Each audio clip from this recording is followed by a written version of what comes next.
Good morning student. बेटा आज हम बात करेंगे what is the electron affinity और इलेक्ट्रॉन गेन। इसके पहले हम बात कर चुके हैं आयोनाइजेशन एंथैल्पी क्या होती है। आयोनाइजेशन एंथैल्पी क्या थी? The minimum amount of energy which is required to remove loosely bonded electron of an isolated gases. जबकि इसमें क्या होगी? The amount of energy released हो या एब्जॉर्ब हो when electron is added to the valence shell of an isolated gases. उसमें electron निकालने के लिए जो एनर्जी देनी पड़ती थी, लेकिन इसमें इलेक्ट्रॉन ऐड करने के लिए ध्यान रखिए आइसोलेटेड गैसियस एटम में इलेक्ट्रॉन ऐड करने पर जो एनर्जी रिलीज हो जाए या जो एनर्जी आपका एब्जॉर्ब हो जाए उसी को हम इलेक्ट्रॉन गेन एंथैल्पी कहते हैं। दोनों में अंतर समझे। आयोनाइजेशन एंथैल्पी में एनर्जी देनी पड़ती थी इलेक्ट्रॉन निकालने के लिए, जबकि इलेक्ट्रॉन गेन एंथैल्पी में इलेक्ट्रॉन एनर्जी चाहे देनी पड़े या निकले या इलेक्ट्रॉन को ऐड करने पर, तो ये आपका क्या होता है? Electron gain enthalpy. It is denoted by EA। Electron affinity को EA से डिनोट करते हैं। ध्यान रखिएगा किस तरह से आपका इलेक्ट्रॉन एंथैल्पी आपका वर्क करता है। मान लीजिए कोई आइसोलेटेड गैसियस एटम है, इसको X मान लिए, इलेक्ट्रॉन ऐड करना है, इलेक्ट्रॉन ऐड कर दिए, यह किसमें बदल गया? एनायन। ध्यान रखिएगा इस आपका आयोनाइजेशन एंथैल्पी में आपका मोस्टली आपका कैटायन बनता था, जबकि इलेक्ट्रॉन गेन एंथैल्पी में आपका एनायन बनेगा। ध्यान रखिए क्या हो जाता है? Plus E ionisation electron affinity. ये आपका इलेक्ट्रॉन एफिनिटी की बात हुई। अब आप ध्यान रखिएगा यही मोस्ट एनर्जी रिलीज आपका mostly energy is released in the process of first ionisation. ध्यान रखिए मोस्टली एनर्जी रिलीज होती, एनर्जी रिलीज्ड इन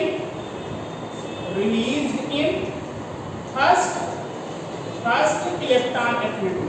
पहला जो इलेक्ट्रॉन एफिनिटी होगा, इलेक्ट्रॉन एफिनिटी में फर्स्ट इलेक्ट्रॉन एफिनिटी में अधिकतर ज्यादातर एनर्जी रिलीज होती है, ये आप ध्यान रखिए। और आप ध्यान रखिए कि इफ आपका first ionisation energy is exothermic, ध्यान रखिए if first electron affinity is exothermic. ये अगर एक्सोथर्मिक होता है तो ध्यान रखिएगा एक्सोथर्मिक है तो डेल्टा H क्या हो जाएगा? Negative. If first electron affinity is exothermic then delta H is negative. ये ध्यान रखिएगा। अब ध्यान रखिए electron affinity of neutral atom is equal to the ionisation potential of its anion. ध्यान रखिएगा electron affinity of neutral atom is equal to the ionization potential या ionization energy of its anion। तो ध्यान रखिए जो इलेक्ट्रॉन एफिनिटी होगा neutral atom का वह उसके एनायन के आयोनाइजेशन पोटेंशियल के बराबर होगा, ये ध्यान रखिए। और ध्यान रखिए स्टूडेंट अगली बात है सेकेंड इलेक्ट्रॉन एफिनिटी EA2 हमने लिख दिया। Second electron affinity is endothermic process. ये क्या होता है? इंडोथर्मिक प्रोसेस है आपका सेकेंड इलेक्ट्रॉन एफिनिटी। ये ध्यान रखिएगा। फिर से सुने इलेक्ट्रॉन एफिनिटी क्या होती है? The amount of energy released और absorbed when electron is added to the valence shell of an isolated gaseous atom. It is denoted by EA कि कोई हमने आइसोलेटेड गैसियस एटम मान लिया, उसमें इलेक्ट्रॉन ऐड किया तो वो एनायन बना लिया और इलेक्ट्रॉन एफिनिटी आपकी रिलीज। मोस्टली एनर्जी रिलीज इन फर्स्ट इलेक्ट्रॉन एफिनिटी। ज्यादातर एनर्जी रिलीज होती है ये देखिए फर्स्ट इलेक्ट्रॉन एफिनिटी अगर ये मान लें एनर्जी ज्यादातर रिलीज होती है। अब ये भी ध्यान रखें electron first electron affinity is exothermic. Exothermic मतलब डेल्टा H क्या हो जाएगा? Negative. Electron affinity of neutral atom is equal to the ionisation potential of its anion. अगली बात है second electron affinity is endothermic process. First क्या है? Exothermic हो सकता है, लेकिन सेकेंड नेसेसरी कंडीशन है कि सेकंड जो होगा इलेक्ट्रॉन एफिनिटी जो होगा एंडोथर्मिक प्रोसेस होगा, ध्यान रखिए। अब हम देखेंगे फैक्टर्स अफेक्टिंग इलेक्ट्रॉन एफिनिटी। कौन कौन से ऐसे फैक्टर्स होते हैं जो इलेक्ट्रॉन एफिनिटी को अफेक्ट करते हैं, प्रभावित करते हैं।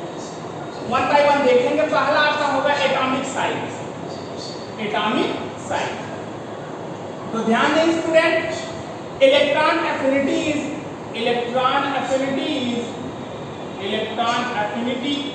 is inversely proportional to the atomic size.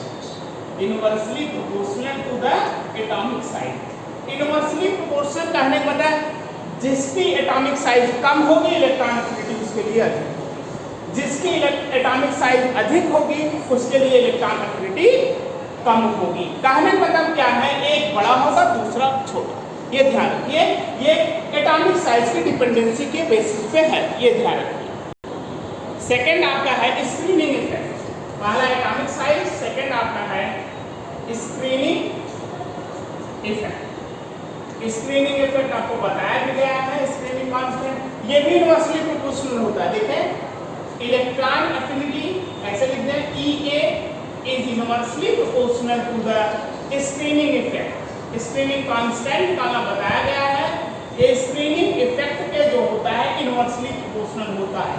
जितना अधिक स्क्रीनिंग इफेक्ट उतना कम इलेक्ट्रॉन एफिनिटी, जितना कम स्क्रीनिंग इफेक्ट या स्क्रीनिंग कांस्टेंट की वैल्यू उतना अधिक इलेक्ट्रॉन एफिनिटी की वैल्यू। अगर थर्ड की बात की जाए स्टूडेंट तो थर्ड आपका है effective nuclear charge. Effective nuclear charge, effective nuclear charge. Effective देखिए electron affinity directly proportional to EA क्या होता है, directly proportional to effective nuclear charge. ध्यान रखिएगा जितना अधिक इफेक्टिव न्यूक्लियर चार्ज होगा इलेक्ट्रॉन एफिनिटी की वैल्यू उतनी ही अधिक होगी, ये ध्यान रखिएगा। ये तीन आपके इस तरह से एटॉमिक साइज, स्क्रीनिंग इफेक्ट और आपका इफेक्टिव न्यूक्लियर चार्ज। आपका फोर्थ आपका है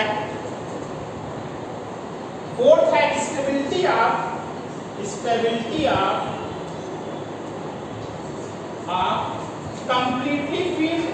completely filled or half filled। ध्यान रखिए completely filled हो या half filled orbitals, completely filled और half filled ऑर्बिटल। ध्यान रखिएगा ये इलेक्ट्रॉन एफिनिटी जो होता है completely filled ऑर्बिटल या हाफ फील्ड ऑर्बिटल का अप्रॉक्सिमेट जीरो होता है और बहुत ही कम होता है। ये लगभग जीरो के बराबर होता है अगर चाहे हाफ फील्ड ऑर्बिटल हो या कंप्लीटली फील्ड ऑर्बिटल है, इसकी इलेक्ट्रॉन एफिनिटी जीरो होती है या बहुत ही कम होती है, ध्यान रखिए।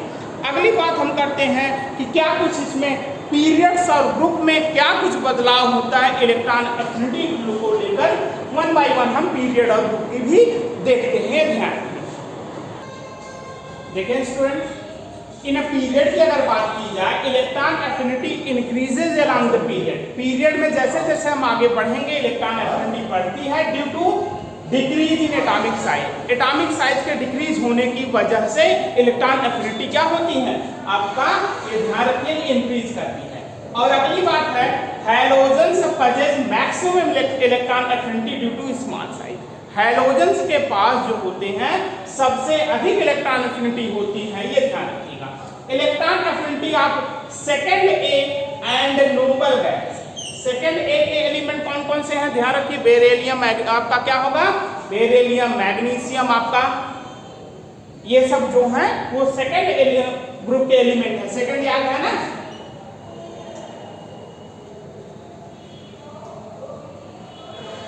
ये beryllium, magnesium, calcium, strontium, barium और रेडियम, इनकी इलेक्ट्रॉन एफिनिटी जो होती है वह जीरो होती है। और noble gas helium, neon, argon, krypton, xenon, radon, इनकी क्या होती है, जीरो होती है इलेक्ट्रॉन एफिनिटी। अब हम ग्रुप में आते हैं। Electron affinity decreases down the group. Down the group electron affinity क्या होते हैं, डिक्रीज करती है, घटती है। और हैलोजेंस की हमने बताया सबसे अधिक इलेक्ट्रॉन एफिनिटी होती है, लेकिन ये आप ध्यान रखिएगा कि क्लोरीन की इलेक्ट्रॉन एफिनिटी सबसे अधिक होती है। फिर फ्लोरीन की ब्रोमीन आयोडीन। ये क्रम आप जरूर याद रखिएगा। पूरे पीरियाडिक टेबल में बात किया जाए कि पीरियाडिक टेबल में सबसे अधिक इलेक्ट्रॉन एफिनिटी किसकी होती है, तो क्लोरीन की। ध्यान रखिएगा, chlorine has maximum electron affinity in the periodic table. पूरे पीरियाडिक टेबल में सबसे अधिक क्लोरीन की इलेक्ट्रॉन एफिनिटी होती है। कुछ हमने आपको बताया है इलेक्ट्रॉन एफिनिटी जो होती है कुछ फ्लक्चुएट करती है हाफ फील्ड और फुल फील्ड ऑर्बिटल की वजह से। जैसे मान लीजिए सेकंड पीरियड के एलिमेंट मैंने लिख दिया यहाँ, lithium, beryllium, boron, carbon, nitrogen, oxygen, fluorine और नियॉन। अगर देखा जाए बेटा तो सबसे अधिक, अगर क्रम की बात किया जाए, सबसे अधिक इलेक्ट्रॉन एफिनिटी जो होती है आपका फ्लोरीन की, फिर ऑक्सीजन की, फिर carbon, nitrogen, boron, beryllium and फिर लास्ट में नियॉन। ये क्रम आप मत भूलिएगा। कौन कौन सा, फ्लोरीन, ऑक्सीजन, कार्बन, और ध्यान रखिए कि कार्बन से अधिक आपका बोरान का होता है। ये क्रम देखिए, कार्बन से अधिक आपका बोरान का होता है, कार्बन का अधिक बोरान और नाइट्रोजन, इस तरह से। सॉरी, फ्लोरीन का सबसे अधिक, फिर ऑक्सीजन, कार्बन, बोरान का जो होता है नाइट्रोजन से अधिक होता है। ये ध्यान रखिए, क्योंकि नाइट्रोजन के पास जो होते हैं हाफ फील्ड ऑर्बिटल होने की वजह से, ध्यान रखिएगा, नाइट्रोजन के पास हाफ फील्ड ऑर्बिटल होने की वजह से इसकी इलेक्ट्रॉन एफिनिटी जो होती है आपका बोरान और कार्बन दोनों से कम होती है, और उसके बाद आपका बेरिलियम का, फिर सबसे कम नियॉन का, क्योंकि इनर्ट गैस है। इसी तरह अगर आपका इसमें देखा जाए क्लोरीन हुआ, इसमें क्रम देखा जाए, देखें इसमें सबसे अधिक क्लोरीन का, फिर सल्फर का। अब देखिए इसमें फास्फोरस और सिलिकॉन में फास्फोरस का कम हो जाएगा, सिलिकॉन का अधिक होगा, क्योंकि वही हाफ फील्ड ऑर्बिटल की वजह से। फिर आपका एल्यूमिनियम, फिर आपका उसके बाद आपका सिलिकॉन, सिलिकॉन बाद एल्यूमिनियम, फिर फास्फोरस। ये देखिए सिलिकॉन, एल्यूमिनियम, फिर फास्फोरस, फिर आपका आ जाएगा मैग्नीशियम, फास्फोरस बाद मैग्नीशियम, फिर जाके लास्ट में आर्गन आएगा। ये क्रम आप याद रखिएगा इलेक्ट्रॉन एफिनिटी का। ये दोनों हैं सेकंड, और हमने ये बता दिए हैं। अब देखें ये सेकंड पीरियड था और आपका ये थर्ड पीरियड के एलिमेंट है, ठीक ना। तो ध्यान रखिए सबसे अधिक क्लोरीन का, फिर सल्फर, ये देखिए क्लोरीन का सल्फर पीरियडिक टेबल में है बढ़ रहा। उसके बाद यहाँ देखिए यहाँ से बदलाव क्यों आ रहा है, क्योंकि फास्फोरस के पास जो होता है वह हाफ फील्ड ऑर्बिटल होता है, इस कारण फास्फोरस की इलेक्ट्रॉन एफिनिटी सिलिकॉन और एल्यूमिनियम से कम होगी। फिर मैग्नीशियम की इसमें सबसे कम, और मैग्नीशियम की कम, और argon due to noble gas के वजह से सबसे कम आपका होता है। ये सब आपके इलेक्ट्रॉन एफिनिटी की बातें हुई। और स्टूडेंट कुछ चीजें और आप जान लीजिए। इलेक्ट्रॉन एफिनिटी जो होती है directly proportional to oxidising nature. Oxidising nature, जितना ज्यादा किसी कंपाउंड एटम का या ऑक्सीडाइजिंग नेचर होगा उतनी ही अधिक इलेक्ट्रॉन एफिनिटी है। और इलेक्ट्रॉन एफिनिटी ये भी ध्यान रखिएगा is directly proportional to electronegativity. जिसकी इलेक्ट्रोनेगेटिविटी अधिक होगी उसकी इलेक्ट्रॉन एफिनिटी भी अधिक होगी, ये ध्यान रखिएगा। इलेक्ट्रोनेगेटिविटी क्या होता है बेटा, ये मैं अगले वीडियो में आपको बताऊंगा डिटेल में क्या कुछ होता है। आज बस बेटा इतना ही, आप रिवाइज करते रहें, कोई दिक्कत हो तो आप पूछते हैं बेटा, बस ये आप तैयार करते हैं, बाकी बात अगले वीडियो में। Thank you very much, have a nice day.